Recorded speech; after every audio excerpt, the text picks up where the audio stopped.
just like a rough definition of the two, you know.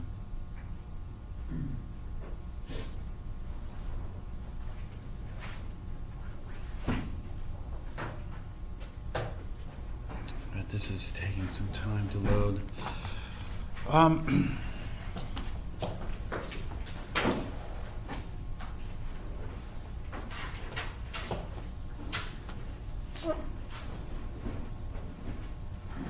Look at the strength of bases right now.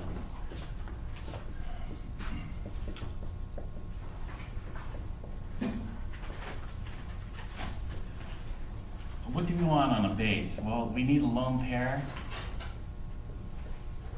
and negative charge density.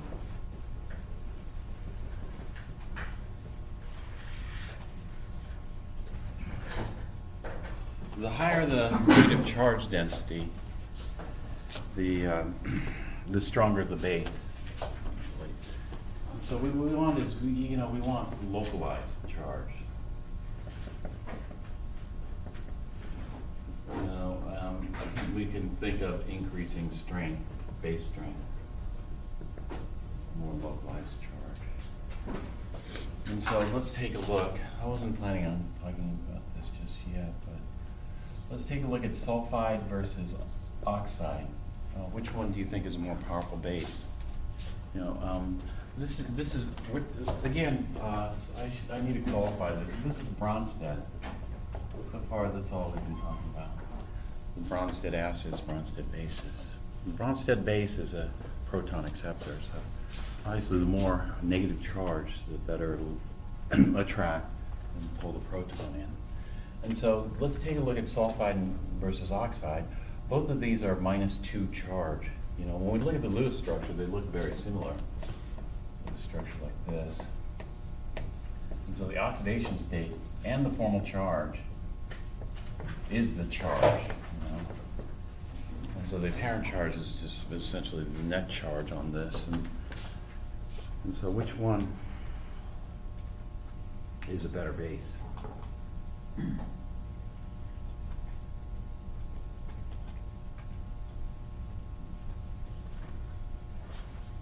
Okay, so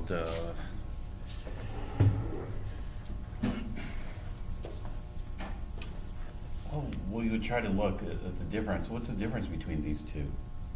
I mean, they're both in the same family, but there's a difference.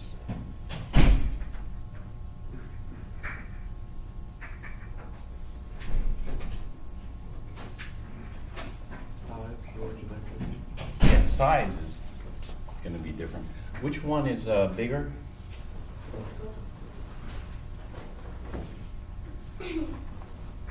So which one do you think would be a better base? Yeah, oxygen.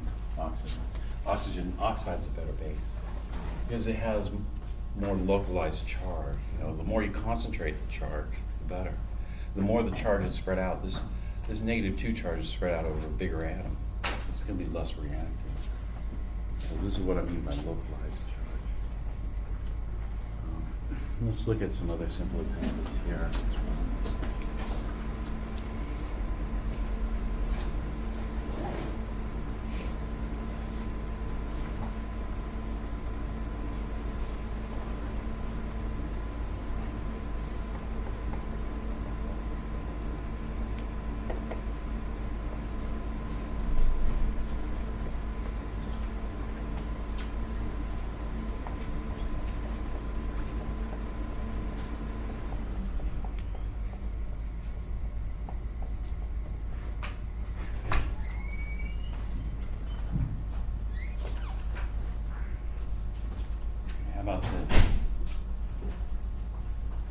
Which one's going to be? Well, they're both the same size, oxygen, right? So we have to look at other factors. When we look at other factors, what else is happening here? The fluorines will pull like the electron charge density. Yeah. The fluorine, so one way we think about this is via the inductive effect. The inductive effect is the fluorines pull the electron density away from carbon, which in turn is going to pull more electron density away from the oxygen. So we got the inductive effect there happening versus in this one, we don't. You know, it's methoxide, it's trifluoromethoxide. Now, the other is the two carbons. The two carbons are very different. Do you see how different the two carbons are? One carbon we call an electron withdrawer, because it withdraws electron density from whatever it's attached to. Which one would be the electron withdrawal? Drawer, the one on the left or the one on the right? It's going to suck electron density away.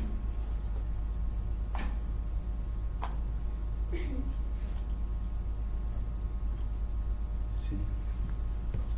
Just from the oxygen or from Well, no, just from the oxygen. We're looking at the oxygen because oxygen, this is what we call our functional group. This is the base here. So which one? The one on the right. You see, this is what we call an electron withdrawing group, this group here. If you look at, this is called a methyl group here. This is a trifluoromethyl group here. If you look at the methyl group is not an electron withdrawing group. Instead, it's called electron pushing group. Why is it a methyl group called an electron pushing group rather than an electron withdrawing group?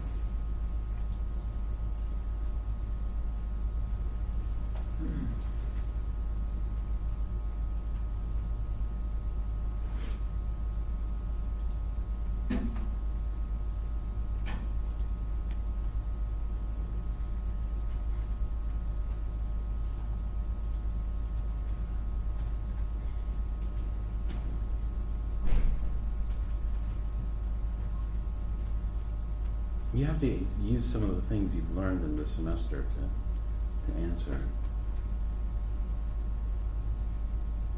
structural things. What would you say? Why?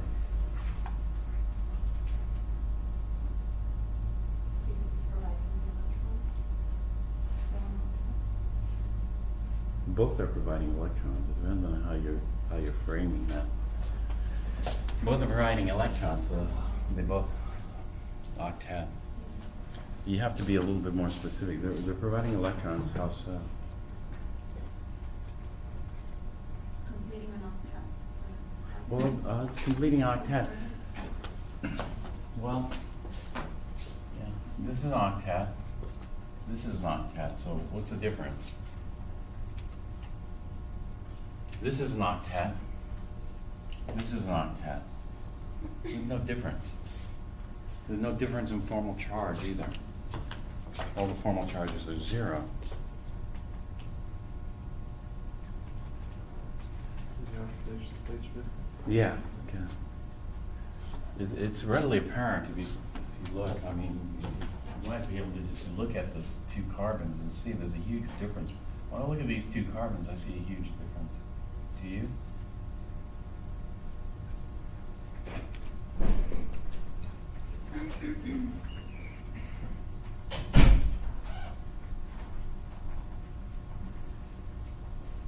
Do you see a huge difference? I see a huge difference.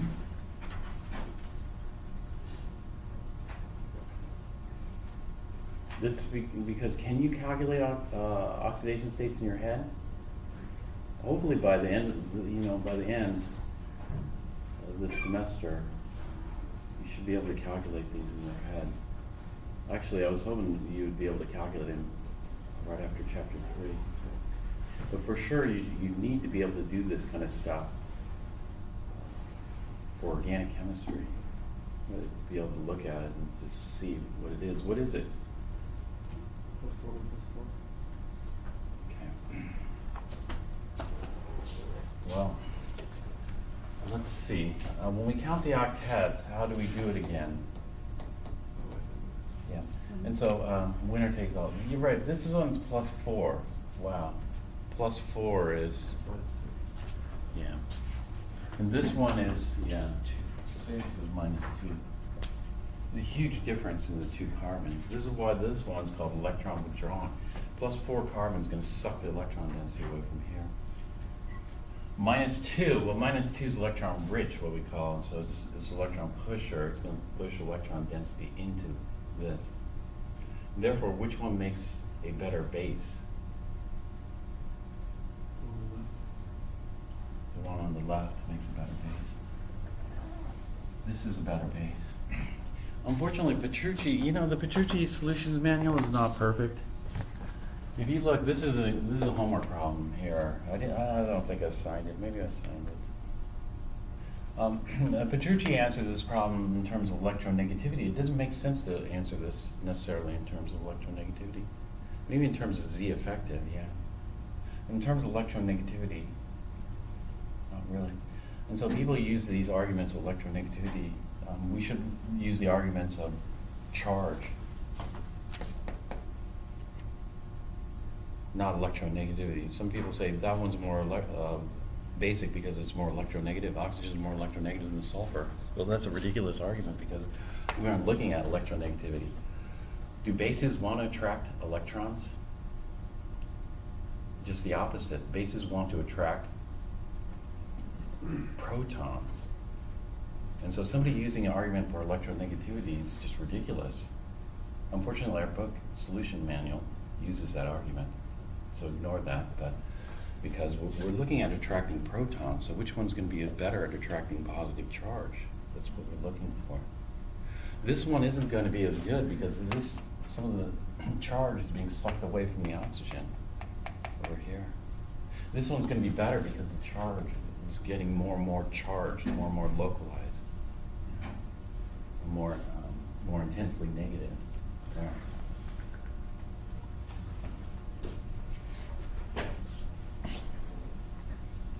Let's look at some more.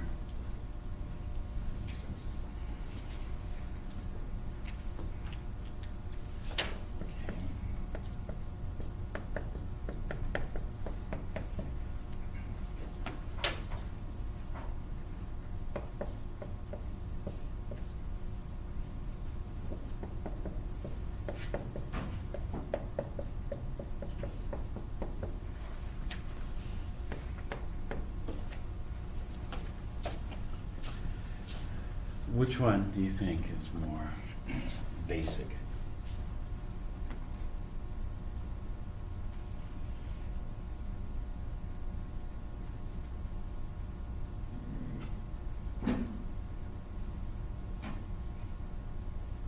Well, when we look at the charge, there's not full charge here. This is what we call delta minus here. Delta minus. The hydrogen, nitrogen versus hydrogen. Nitrogen is 3,5, or 3,0, sorry, 3,0. Hydrogen's 2,1. So nitrogen's stronger here. A hydrogen versus a carbon. Let's say we replace one of the hydrogens, we put a carbon there. Hydrogen's 2.1. Carbon is a 2.5. Carbon's a 2.5. So, you would expect carbon to suck some of the electron density away from it because it's more electronegative.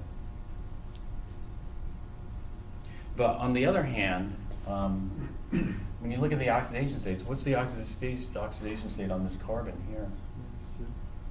Yeah, -2. So this carbon's electron rich. This carbon being electron rich, perhaps it's not going to suck as much electron density away. In fact, perhaps this is going to be more basic because of this group here. And so when we look at this, well, we say that hydrogen and carbon, the difference between 2.1 and 2.5 is not so significant. And so what we say is that replacing this by a carbon here doesn't really change the basicity much. And so both of these are about the same in terms of base strength.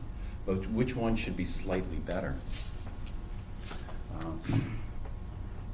Which one should be slightly better?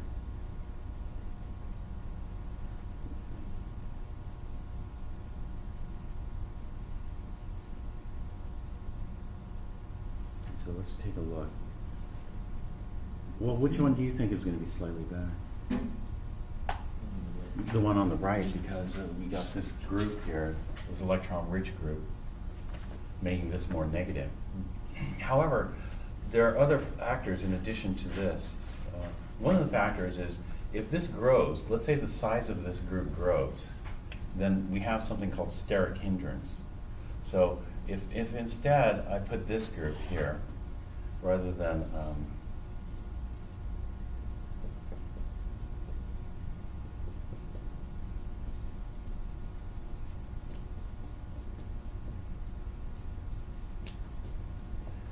this is called the T-butyl group, the tertiary butyl group. If I attach a tertiary butyl group here, then what that does is it interferes with the reactivity of this nitrogen because it's bulky. Now, if you got this big bulky group attached here, we have something called steric hindrance. Steric hindrance is, you know, the bulkiness of it and interfering with its reactivity. And so even though you go, wow, that's a lot of electron-rich carbons there, it could inhibit the reactivity of this. Waters, for example, aren't going to be as easily swayed. So there could be steric hindrance, which I didn't talk about at all. But here, you know, there should be minimal steric hindrance. We really don't have to worry much about that. Oh, okay, this is not loading here. Let me switch to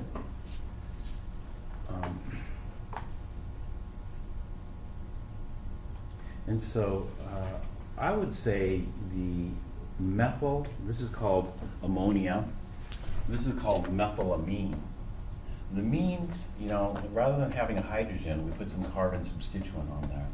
And having a carbon substituent really doesn't change the basicity much of this. But it depends on what the carbon substituent is.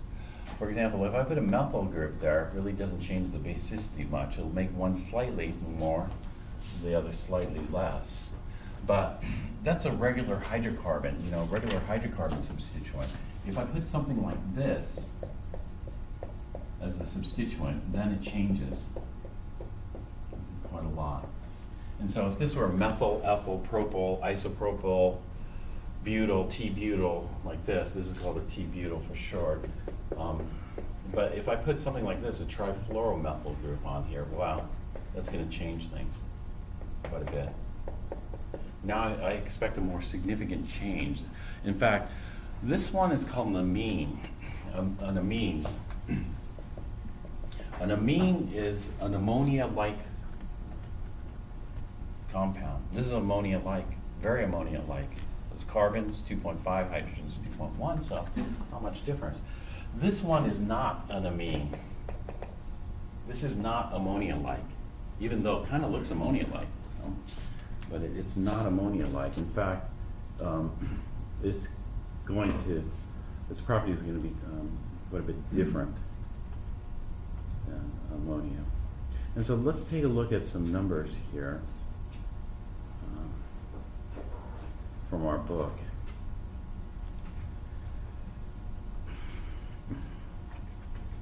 Let's see if it'll load.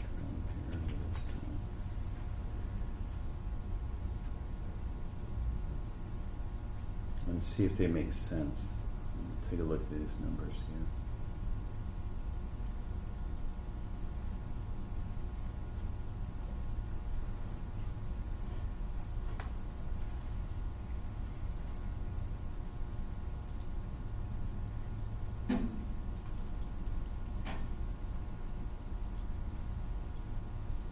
This is Appendix D data. Appendix D has multiple data tables.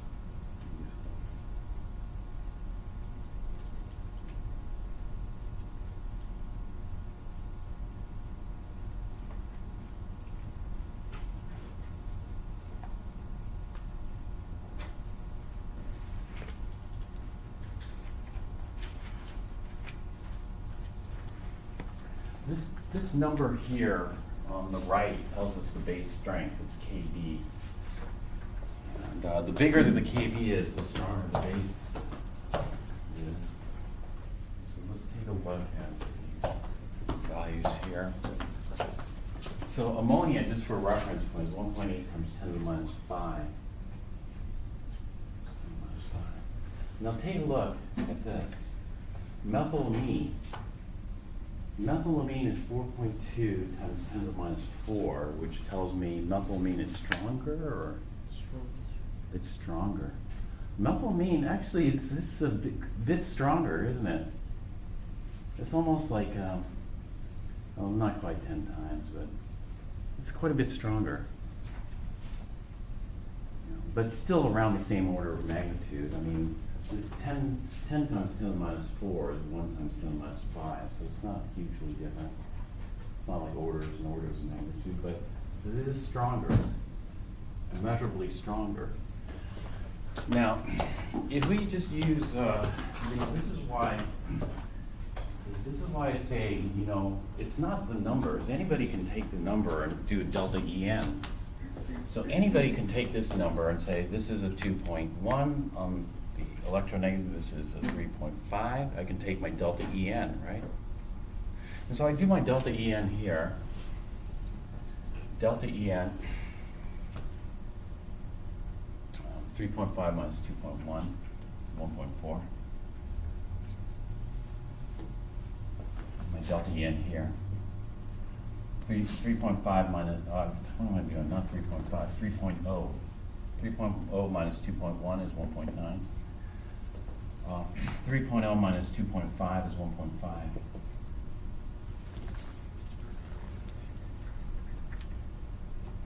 This is normally how we draw these delta pluses and delta minuses, right? This is normally how we do it. And so when we look at the delta En, which bond is more polar?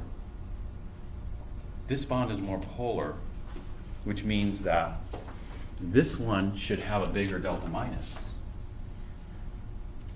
And this one should have a smaller delta minus. Big delta pluses. So, actually, I'm not going to put the delta pluses in just to clarity.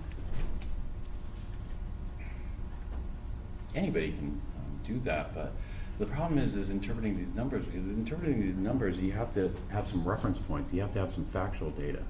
This is why we have this factual data here to see, you know, the relative importance of certain factors. And so, do you see, though, that even though the delta En would predict ammonia to be more basic, this should be a more powerful base because it's got more negative charge. The more negative charge, the stronger the base. But we know because we just started this. You know, this is very commonly done in organic chemistry. This is so commonly done, they give names to these carbons. Like this would be the alpha carbon, this is the beta carbon, and how that impacts this functional group. And we do this all the time.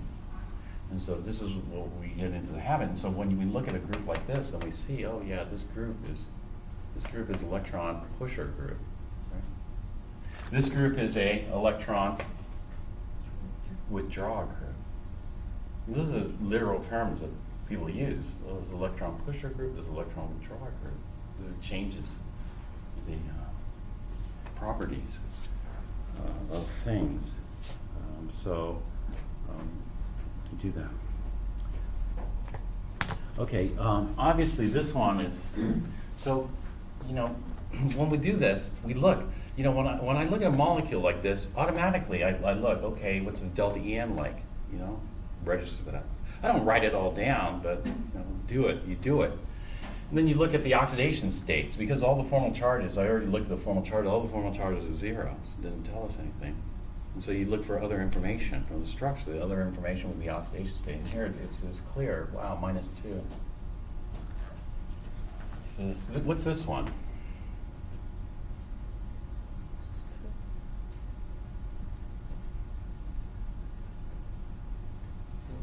This one is +4. A huge difference. This one's not basic at all. If we looked at the KD for this, it's so small. It's kind of, this is extremely weak. But if you look at the delta En, the delta En's exactly the same as this. Right?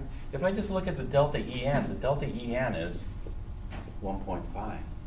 So shouldn't it be the same? No, not at all. And so this is why we analyze the structures in more detail, in more depth, so we can see what's going on. And so we'll look at some other groups here. molecular groups and see if it makes sense comparing it to ammonia. And so this is what we do. You know, what you do is you just don't learn one relationship. What you try to do is you try to learn a lot of relationships, and then what you like this. If you look at all this data, this looks like some crazy data table, right? And you have some crazy data table. What you got to do is you got to organize that data table in your mind, right?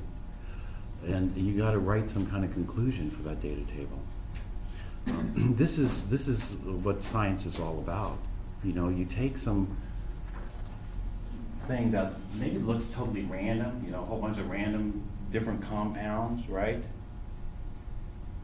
Probably, and then we do something called data reduction. You know, you take all that data and you try to reduce it into simple thoughts, you know, simple things. And this is the same thing, you know. I've been to many scientific conferences. You go to the scientific conference and you hear a lot of talks, and you go, you know, you have no idea what's going on there. But then you go home and you start to sort through everything, and then try to figure it out in your own words. You know, what's going on. Anyway, let's take a look at this. So we got ammonia. Now we have aniline. What is aniline? Aniline's like this. Okay, let's take it. Is aniline a stronger or weaker? Yeah, actually, it looks quite a bit weaker. Why is it so weak? You know, why is that so weak? There's got to be something structurally that's making it so weak. And so if we look at aniline, we draw out the structure. And the structure looks like this. It has a benzene ring stuck on it. Yeah. A C6H5, organic chemists automatically recognize this. C6H5 is called a phenyl substituent or benzene ring substituent. This is called a phenyl. And organic chemists usually use shorthand to represent this. The shorthand that's used to represent this is Phe. That's it. Now, why the heck? I mean, if you look at that, it's the same thing. It's just a carbon. It should be very ammonia-like, right? Because the carbon's got a 2.5, hydrogen's 2.1, so it should be very similar. But this benzene ring must be a electron withdrawer or electron pusher. It's got to be an electron withdrawer. Well, why the heck is electron withdrawer? Because if you think, you know, if you think about it, why should it be an electron withdrawer? Delocalized electron? Yeah, okay. There are two things. One is delocalized electrons. If we think about it, there's a ring of pi electrons here and a ring of pi electrons here. So electron density can be delocalized. Additional electron density can be delocalized in the structure, perhaps. But there's some funky resonance that can happen with these particular structures. So let me talk about this right now here, like this. What if we drop these electrons here, make a double bond here? Well, that would put 5 bonds around carbon. Can carbon have an expanded octet? No. And so we're going to kick these electrons out here and convert this from, what's the hybridization on this carbon here? So we're going to kick off the pi electrons. There's pi electrons. This is a pp pi bond, right? We're going to break that pp pi bond and give those electrons and then rehybridize this carbon. What's the carbon's hybridization here? sp2. We're going to convert this carbon from an sp2 carbon into an sp3 carbon. Throw those lone pairs in there. Right now, this ring is flat. When we convert that to sp3, it's no longer going to be flat, but it's okay. It's going to be kinked right there. Because now we got a tetrahedral. And so we throw a lone pair there. Something like that. And so what this is going to do is it's going to make a positive charge on the nitrogen. Is that right? Yeah, formal charge, 1, 2, 3, 4. Positive charge on the nitrogen, negative charge on this carbon here.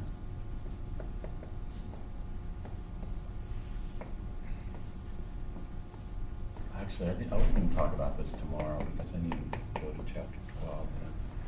this thing was not cooperating. So I'll talk about it right now. I'm gonna talk a little bit about chapter 12 at the beginning of tomorrow's lab. Anyway, do you see this? So this is a resonance form, but this is gonna be a higher energy resonance form than this. Right? This should be a lower energy because of no formal charges.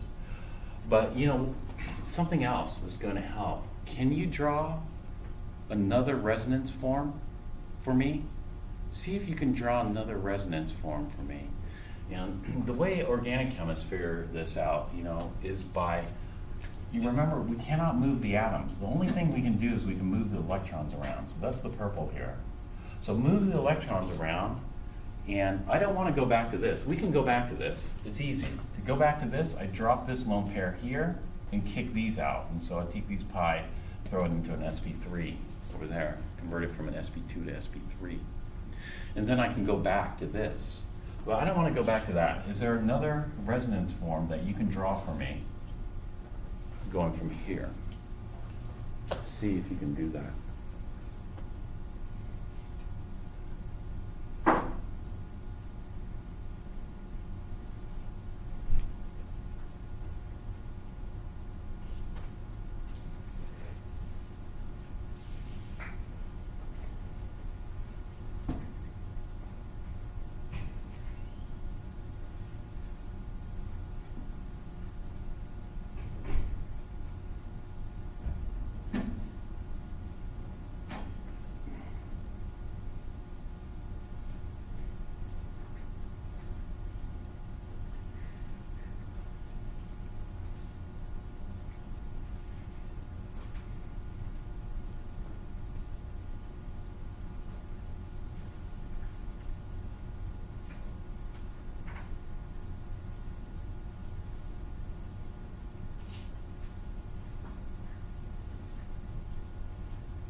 When somebody has it, let me know. You have it? All right, let's see. Right up here.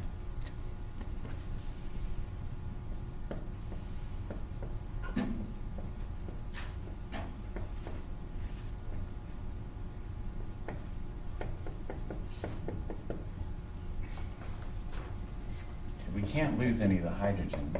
We don't move. Some people think resonance is just moving this amine group around. You can't move the amine group. The amine group has to stay stationary, as do the hydrogens, as do the carbon. The lone pair on the carbon will go to the top. Can you get a double bond? Okay, you know, these carbons are actually given names. Did you know that? In a benzene ring. We have ortho, para, and meta. Have you ever heard of those? Ortho, para, and meta. Let's see if I can just show you. Phenol. This is phenol. Ortho, para, meta. Oops, there it is. Ortho, meta, para.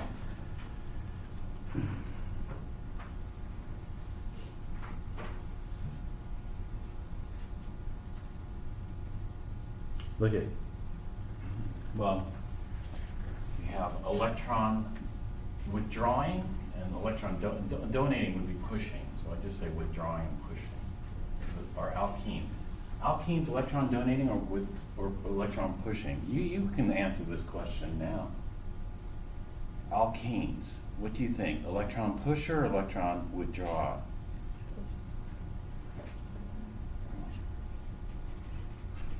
Well, maybe it's complicated because of the pp pi bond in alkene.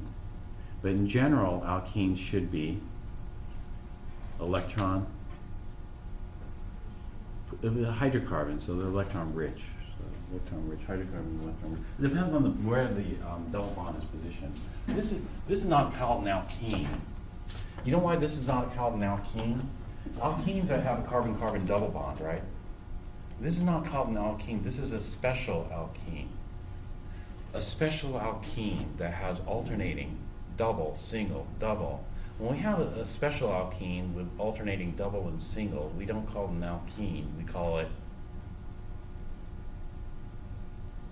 starts with an A also. Okay.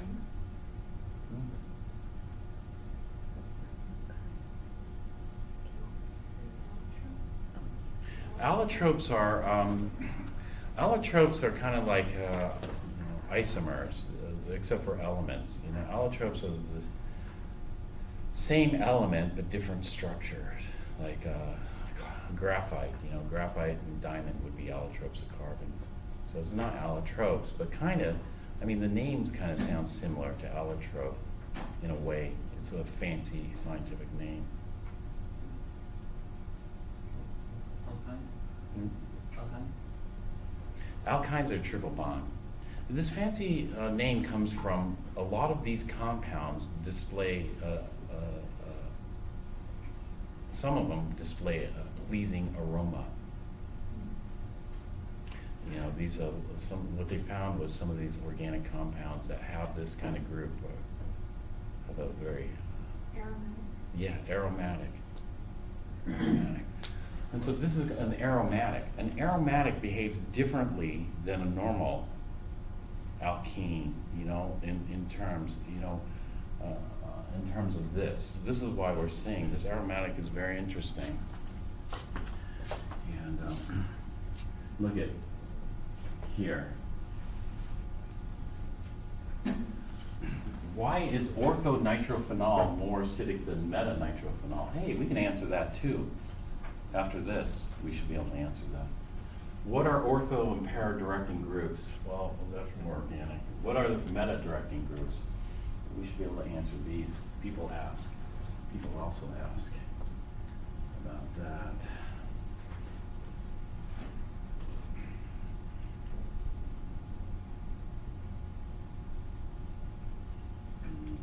Let's see. So I just want an image of this. Can somebody just give me the structure?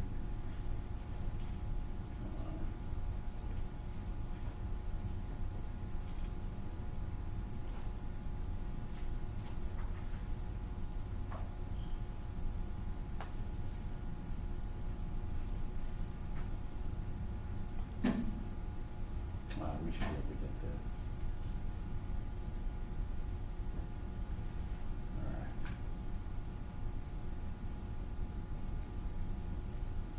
Well, anyway, I was gonna just show you the position, but you know what, I'll just write them here. This is called the ortho. The ortho is like right next to this, ortho. This is called the substituent and functional group. This is the meta. We have two orthos, we have two metas, and then we have one para. The para. Why do we care? We care because it makes a difference in certain things, and so we'll take a look at what types of things it makes a difference in later. So I wasn't going to write this now. Clean this off here. Yeah. Let's register that. All right. So where does the lone pair go? An ortho, meta, or para?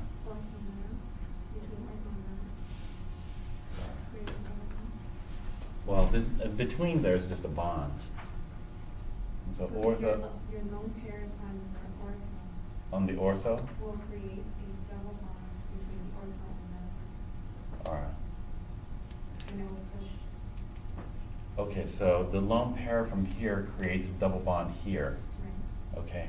And it pushes the other lone pairs from the double bond between meta and para Okay. to the other pair on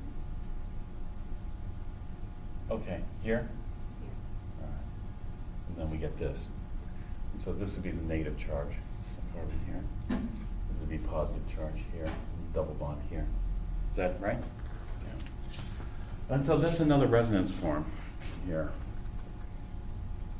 I'm surprised this.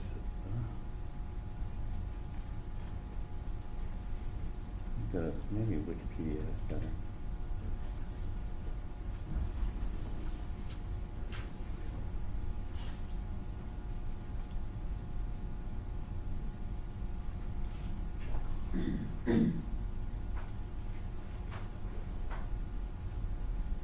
All right. I should have looked this up before, sorry.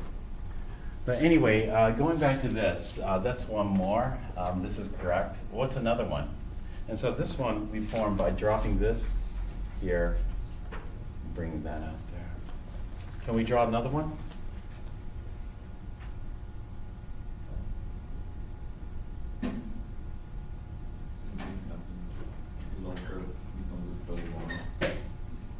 And kicks these out here. Yeah, that would be the other one. So we'd have another one here. Let's just draw it out.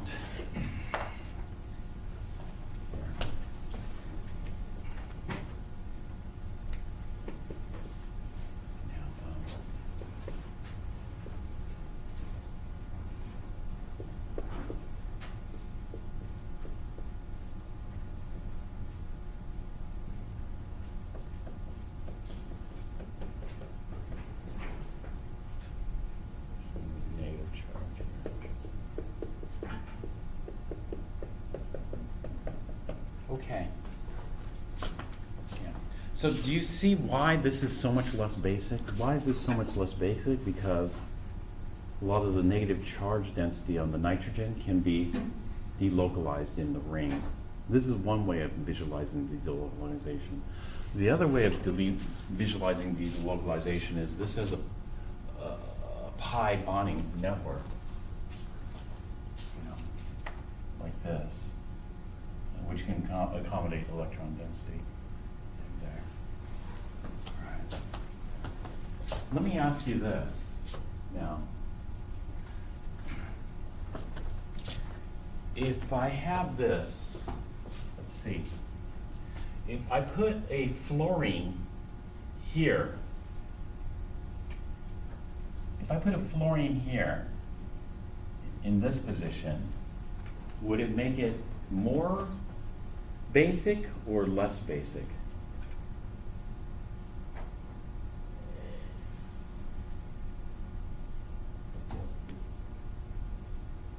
That's right. This would be even less basic. Why?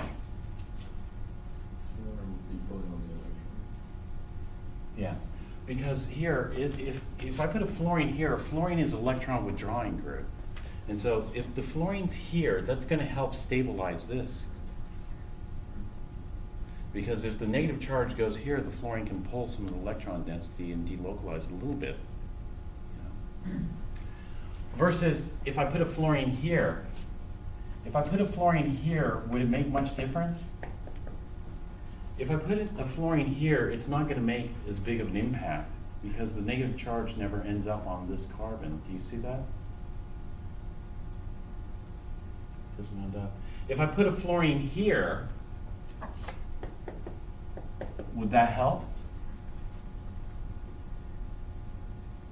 Yes, that would help too. And so fluorine here and here would make this a lot less basic. If I put a methyl group here, if I put a methyl group there, is it going to increase base strength or decrease base strength? Not have much impact. This should increase base strength because the methyl group is electron rich, right? What we call electron, what did they call it in there?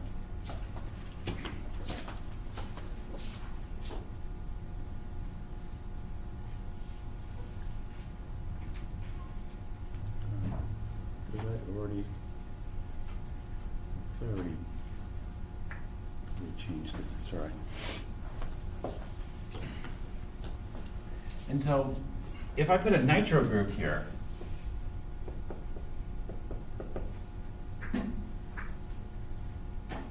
nitro group. Nitro group. If I put a nitro group here,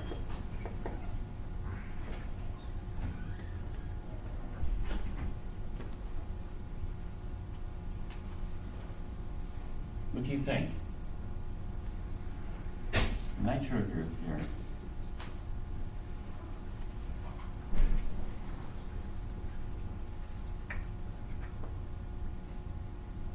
If I put a nitro group here, does that make it more basic or make it less basic?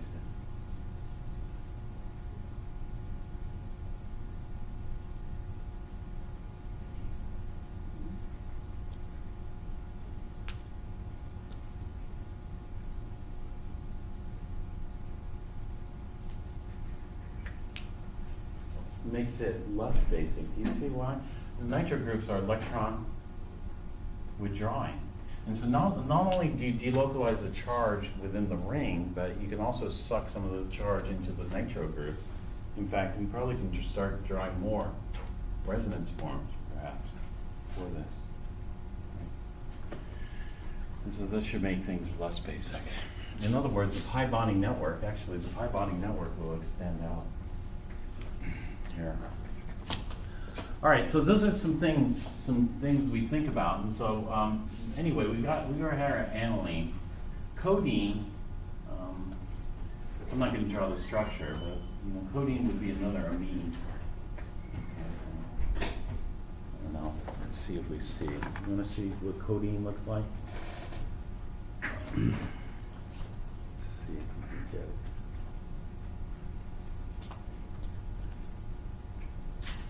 Let's take a look at codeine here.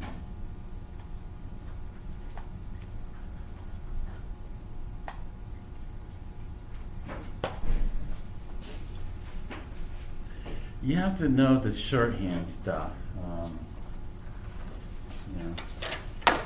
We got a benzene here kind of thing, but this is a multi-ring structure. In fact, we got these 4 rings here, plus this ring coming out, which codeine's part of. This codeine's an amine. Do you see the amine here? I see the amine part of codeine. When we look at this nitrogen is bonded to a methyl, and then this nitrogen is bonded to a, what's there? Do you know what's there? A carbon. Can you tell the hybridization on that carbon? Is that an sp3, sp2, or sp carbon? This is an sp3. Do you know how I know it's an sp3? Because carbon will form 4 bonds. So if I have a single bond, single bond, single bond, there's got to be a hydrogen attached here that they don't show. You have to remember they don't show the hydrogen, unless it's like this. And so all the hydrogens are missing. You have to fill it in. Is there a hydrogen here? There cannot be a hydrogen here because this is a double, single, single. This is sp2, no hydrogens. So organic chemists will look at this and immediately know there's a hydrogen sticking out here. This is tetrahedral.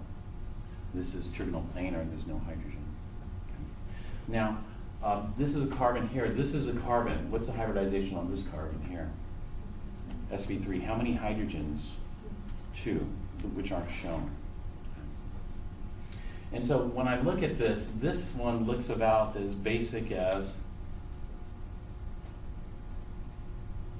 well, now we got 2 carbons. The 2 carbons actually we have 3 carbons. And all the carbons are going to be, these are hydrocarbon-like carbons, which are electron-rich or electron-poor. Hydrocarbon, electron-rich. So we've got 3 electron-rich carbons, which should make this more basic than ammonia or less basic than ammonia? More basic. This should be more basic than ammonia, I think. However, the ring structures, well, maybe things change, and maybe there are other problems. There could be other problems. For example, what problem might occur in this one? Starts with an S. Steric hindrance. Do you see how bulky this group is? That could inhibit the basicity of this particular compound, and there are other factors. And it turns out that codeine is actually more basic or less basic? Less basic than ammonia. So it's got to be other factors like steric hindrance or something else. Or maybe the rings, some electron delocalization there. But this is complicated. This is a more complicated structure. It's probably best analyzed using Spartan, something like that, to see how the electron is distributed. We go to diethylamine. Diethylamine has 2 ethyls. Ethyls are hydrocarbon groups, you know, it's like methyl, there's 2 carbons. Both of those should be electron rich, electron pushers. What happened to the basicity? It went up. Is that what we'd expect? Yeah, that's what we expect. Here, this is dimethylamine, and so let's compare diethyl versus methyl. Which one's more electron rich, ethyl or methyl? You know, and when we look at it, you'd say, first approximation, they should be about the same, I think, but when we look at the structure of it, maybe there's a little difference. And so let's take a look at the structure of diethyl versus dimethylamine. And so dimethylamine has 2 methyl groups here.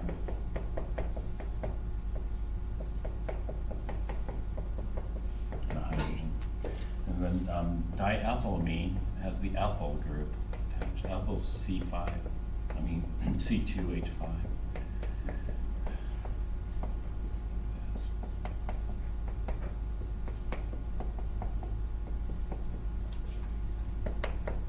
You go, wow, this looks like more electron density, right? So, on the one hand, you might say, okay, diethylamine should be more basic, right? But on the other hand, it's the first carbon, it's the alpha carbon that makes the biggest impact, right? Not the second carbon, the beta carbon or something like that. And so when we look at this, then if we look at the alpha carbon here, there's a difference here. What's the difference? You know, if you just do electronegativity, there's no difference. You know, if you just do formal charge, there's no difference. This is why we have to use all the tools that we learn to analyze these and get used to using those particular tools. But here, I see a difference immediately. I see a difference because I can do this in my head, and you should be able to do this in your head, or at least work at learning how to do this in your head. And that is the oxidation states. You know, what's the oxidation state here? Well, it's the same as, I think it was the same before. What is it? -2. Where's the switch to the tabs? So -2. What's the oxidation state over there?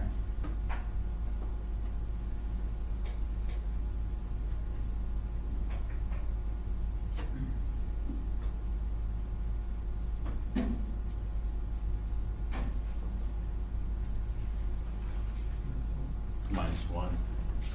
And so, yeah, there's a difference. You know, even though this is, what's the oxidation state here?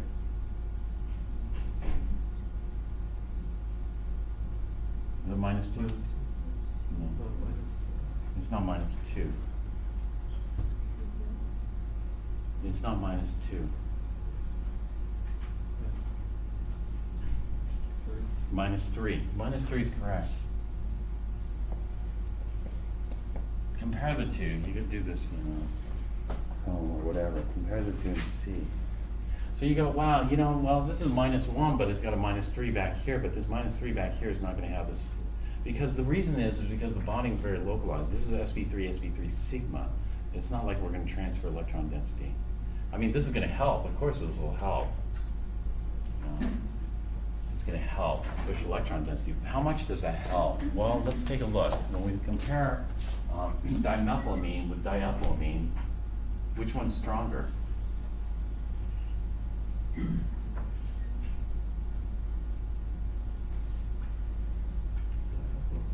Actually, diethylamine is stronger than dimethylamine. Although 5.9 versus 6.9, we'd say it's about the same. You know, it's about the same. So, you know what? Chain length seems to have made an impact because that's the only difference. You know, this one would be more sterically hindered. And so here, chain length makes a difference. But, you know, how do you predict it? Some people say, you know what, I don't want to memorize anything. You know, I don't want any kind of factual data. I just want to be able to predict it using theory. That's the whole kick right now. A lot of people are saying, you know, why bother learning or memorizing anything? Because you could just Google it, right? But, you know, it becomes really apparent you aren't going to be able to Google stuff like this. This stuff comes from making associations, and then looking at the data and then seeing, is there a pattern there, right? And so is there a pattern? Well, we'll see. And so, I guess which one, in terms of being an electron pusher, which one is better? I guess chain length makes a difference here, but then the beta carbon's going to have an impact there, and the beta carbon here's a -3.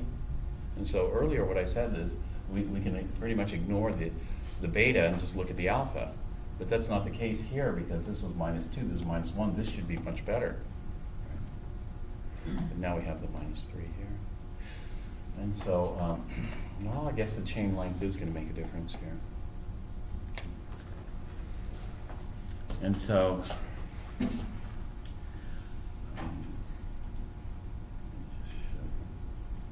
well, didn't we see one problem? And didn't Petrucci say chain length does not make a difference? Let's take a look. That's right. Because do you recall the other example?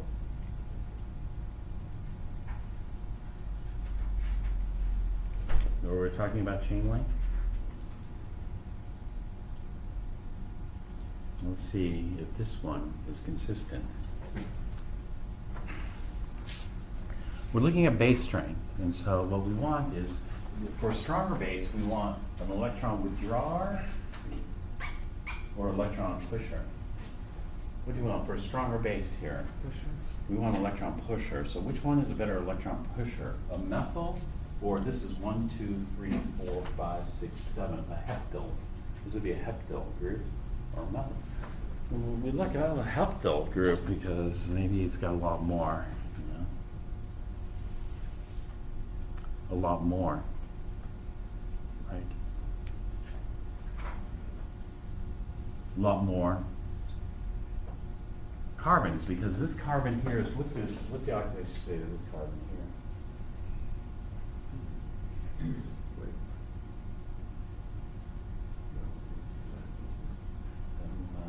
This is 2, 4, 5, 6. -2 is correct. This is a -2. This is a -2, -2, -2, -2, -2, minus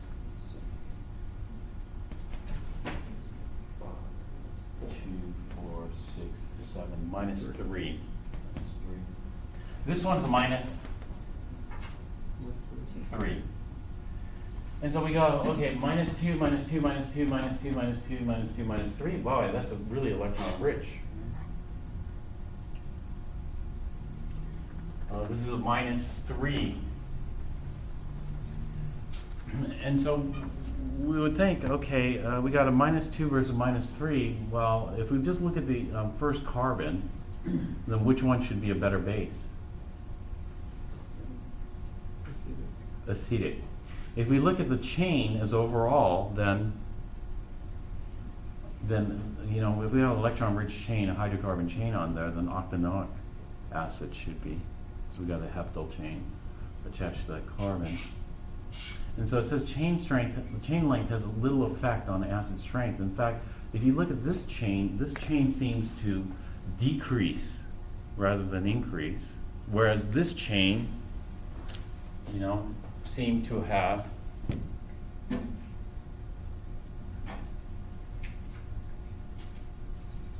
because which one was stronger?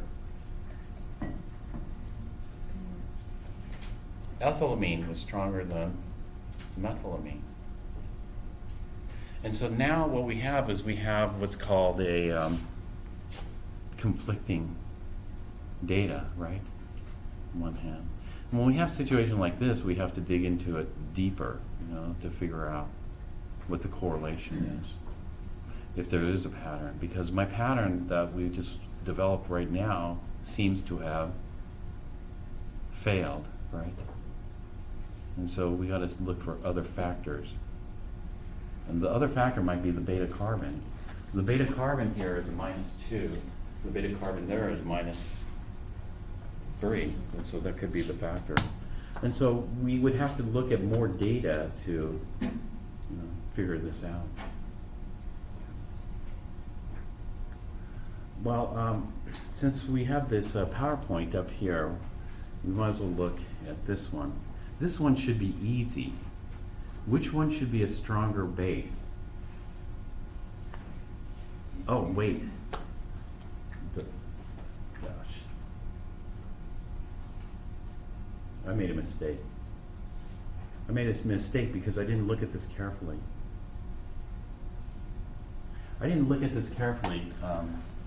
Because I just looked at the number. This happens a lot with me and with other people, because, like, for example, when I look at multiple choice questions, there's certain things I automatically assume when I look at a problem. This is what did I tell you about my experience with the algebra test? When I took the algebra test, I had already completed like 2 years of calculus. And so I was thinking, algebra, I'm not even going to study. This is an algebra test for the GRE. The algebra test is given to all majors, and this is for graduate school. And so I was thinking, there's absolutely no need to study algebra. And then I got my results back, and it was awful. I thought I was going to be in the 90s. Yeah, definitely in the 90s. I turned out to be in the 70 percentile, which is like a total fail in science and engineering, total fail. I couldn't believe it. I just could not believe I did that bad on an algebra test, because I thought, at least close to 100 should have been doable. And then so what I did was I bought, I did no prep. I had no idea what the style of question was, what they, everything. And so I bought a practice test. They have these old tests you can buy in the book form, go through it. And then I went through it slowly, and then I realized I made so many mistakes like this. I didn't read it carefully enough, and I automatically assumed something, easy to do that. When you read this is very tricky, because this is the strength of the acid, not the strength of the base. I automatically assume this is the strength of the acid. Now the strength of the base is, well, the stronger the acid, the weaker the base. And so if this is a stronger acid here, then this base is weaker, this base is stronger. So they said chain length doesn't make a factor, but it looks like chain length is a factor. It's not a huge factor because they're close, right? But it is a factor. And so it looks like the longer the chain, this electron-rich chain, the more an electron pusher it is. Okay. But the effect is not so huge. And so, you know what? This was not wrong. This was correct. Chain length makes a small addition. Now this one should be easy, because there should be a more significant difference in strength, and in fact there is. If you look at the difference in strength, this is about 100 times stronger. This one is 100 times stronger. Oh no, again I'm doing it again, because this is the acid strength. This is not the base strength. The reason they're doing the acid strength here is because they're just solely focusing on the acids. And they're solely focusing on acids, looking at the 4 factors. Actually, our book doesn't look at all 4 factors. They're looking at polarity. Well, bond strength comes first. Then they look at polarity. Then they look at the stability of the conjugate base. The stability of the conjugate base, which one's more stable? Well, the stronger the acid, the more stable the base. That is, the weaker the base. The weaker the base is, the more stable it is, right? The stronger the base is, the more reactive and the less stable it is. And so this is weaker. This is weaker by about 100-fold. So this is 100 times weaker than this. Can you see it automatically? Why? If I look at the 2 carbons, it's totally different. This is well, not totally different, but we have this chlorine here. The chlorine's going to do what? It's going to suck electron density. If it sucks electron density, then make this less negative. This is going to make it a weaker base. And so this is it. Or we can look at oxidation state. So if you look at the oxidation state, this is a -3, right? The methyl group is -3. If it's attached to a carbon, it's -3. If this is attached to nitrogen or oxygen, it's no longer -3, -2. If we look at this, this is a -1 is correct. So -3 versus -1. Okay, so this one will be more of an electron withdrawer than this. Although -1 you think is a pusher too. It is somewhat of a pusher still. Now, if we put another chlorine here, so we have dichloromethyl, then it's going to be even weaker. And trichloromethyl will be significantly weaker, magnitude weaker. And so, let's continue on with what we're looking at. We're looking at the mean. So what we want to do is we want to get some kind of structural information. And the structural information is correlating. What we're doing is we're correlating the tools that we learned with actual data. This is why I'd like you guys to memorize certain numbers. You know, memorize like the wavelength of light. You know, red at 760, violet at 390. You know, memorize how many joules, kilojoules. The strongest bond, the weakest bond. You know, the weakest covalent bond is around how many kilojoules per mole? 100. The strongest covalent bond is about, no, it's easy, 100 to 1,000. What has a bond of about 1,000 kilojoules per mole? Nitrogen, the nitrogen-nitrogen triple bond. Nitrogen-nitrogen triple bond is very strong, so they call nitrogen a pseudo-inert gas. You know, if you think about the chemical reactivity of nitrogen, does nitrogen react with strong bases? Not at all. Does it react with strong acids? No. Does it react with salts? Like a metathesis? Ions? No. What does it react with? Is it a good oxidizer? No. Is it a good reducer? No, it's very unreactive. Well, that's because that bond's so strong. Now let's continue on here. And so here, okay, this makes sense. Chain length does make a little bit of difference, not much. I mean, 5'9" versus 6'9" is minimal difference here. But the longer the chain helps more than the charge on the alpha carbon. Looks like. Ethylamine, now we only have one ethyl versus two ethyl. So one ethyl versus two ethyl, which one's going to be better base? Having two ethyls or one ethyl? Having two ethyls is better because ethyls are electron pushers, so two ethyls is going to give us a 6.9 times 10 minus 4, this is 4.3. Still about the same, but slightly better. This is an odd one, hydrazine. Hydrazine is actually a lot stronger or a lot weaker? Well, it's like 100 times. Is it 100 times stronger or 100 times weaker than ammonia? 100 times weaker than ammonia. Why don't you draw the structure of hydrazine and tell me why that should be 100 times weaker than ammonia?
Does it make sense?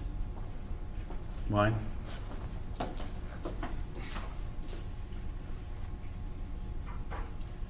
So hydrazine's interesting. It's just like two ammonias to each other. And so both of these are the same. Except when we look at this, is this this NH2 here, is that electron withdraw or electron pusher? Neither?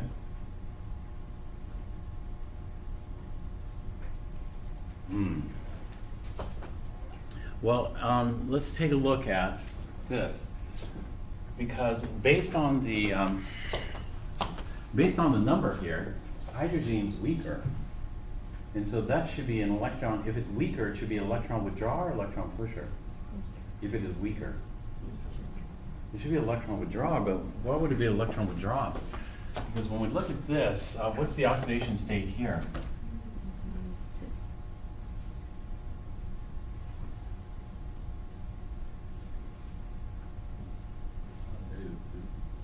Yeah, 2, 3, 4, 5. 2, 3, 4, 5. No, 2, 4, 6, 7. 7 is negative 2. Negative 2. And so it doesn't seem to make sense, huh? A little bit. Because this you would think as being a electron rich kind of group. But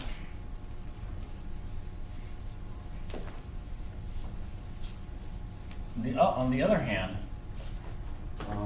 this, we compare it to hydrogen. So if we had a hydrogen on there, then one thing is, you know, carbon versus hydrogen, is there much difference in electronegativity there? Carbon versus hydrogen. Carbon's a 2,5, hydrogen is a 2,1, so not much difference. But hydrogen versus nitrogen, is there a more significant electronegativity difference? Yeah. Because nitrogen is going to be significantly more electronegative than hydrogen. And so looking at the bond polarity here, you know, hydrogen is going to lose a lot of electrons out towards nitrogen. Looking at the bond polarity here, though, nitrogen versus nitrogen is going to result in a tie. If it results in a tie, well, that means this nitrogen is going to have less or more electron density than this nitrogen. Less. And so that's going to mean that this nitrogen is going to be a weaker base. Does that make sense? In other words, we didn't do this earlier because of carbon and hydrogen. But in this case, this is a much more polar bond. And this should be a non-polar bond. This being a more polar bond, that builds up more negative charge density on ammonia than on hydrazine.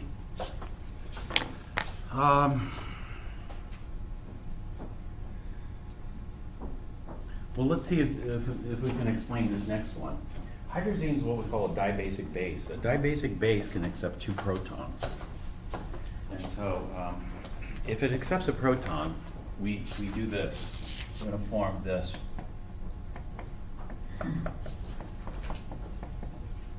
Now this one should be a lot easier to determine. If now I replace this hydrogen with this one, this ammonium style substituent, what's going to happen to the base strength?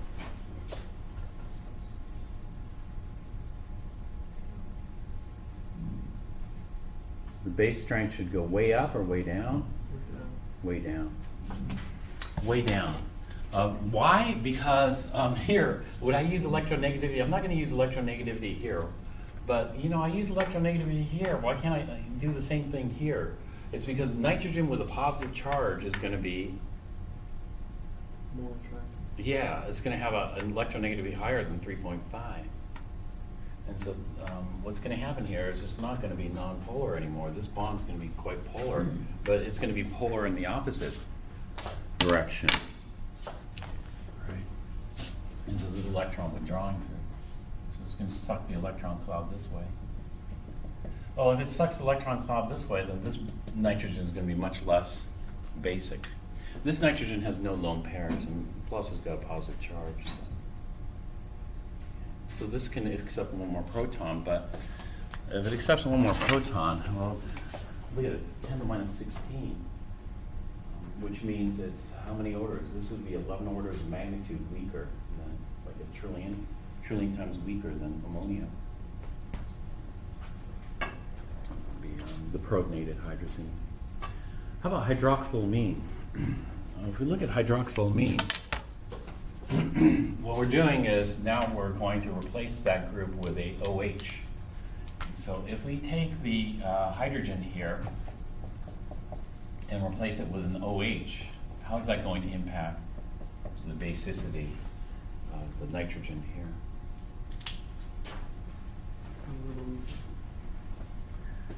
Well, it's going to make it weaker, right? Why? The oxygen pulls the density. Yeah, the oxygen pulls electron density. This is why we have to know the numbers. Well, but you might go, hey, wait a minute. Oxygen is, what's the oxidation state of oxygen here?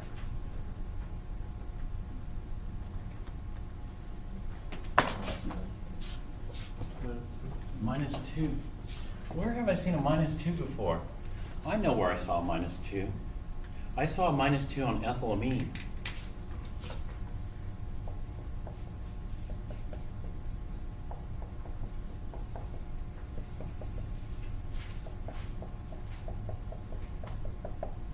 Ethylamine had a -2 on carbon. So I got a -2 here and a -2 here. Shouldn't they be the same? The -2 here meant that this was a more powerful base. However, the -2 here does not mean that. Why? Why is that? Yeah, because the -2s mean totally different things. The -2 you have to learn for each element, right? What does it mean? Some people want to know, well, tell me what -2 means. I've had students ask me, you know, I don't want to learn different elements. I just want to know what -2 means. Tell it to me simply. And then I have to give them a complicated answer, and they get kind of frustrated by that.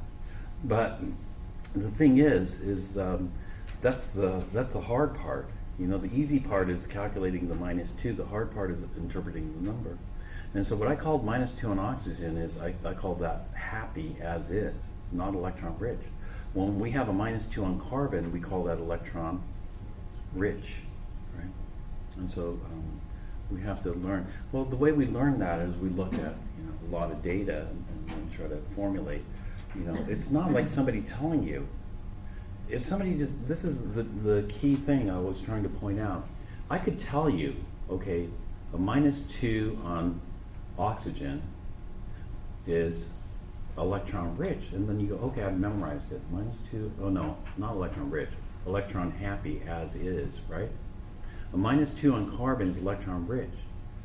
But you memorize that, but okay, you memorize that, now what? What can you do with that, right?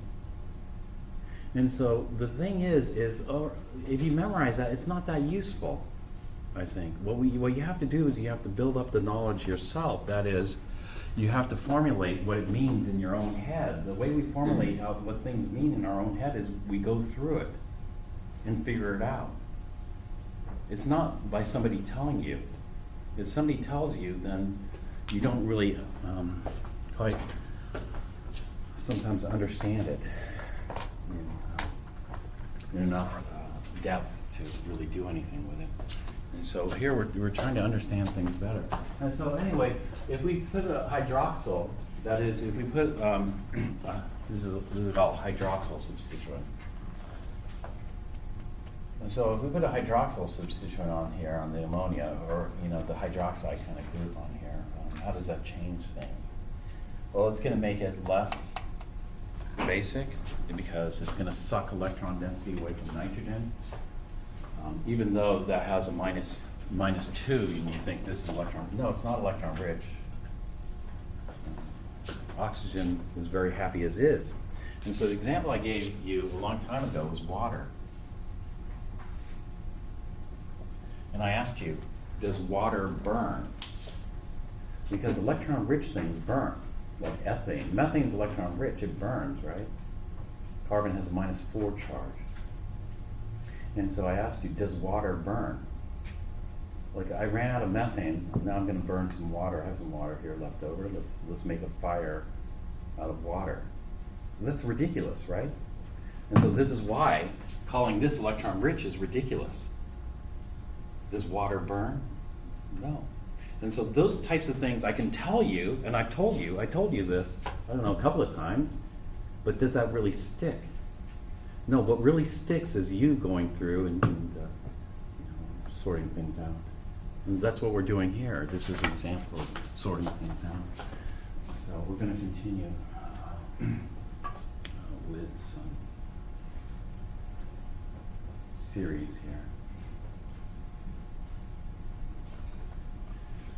All right, so if we look at here, methylamine versus trimethylamine, which one should be a better base? Methylamine or trimethylamine?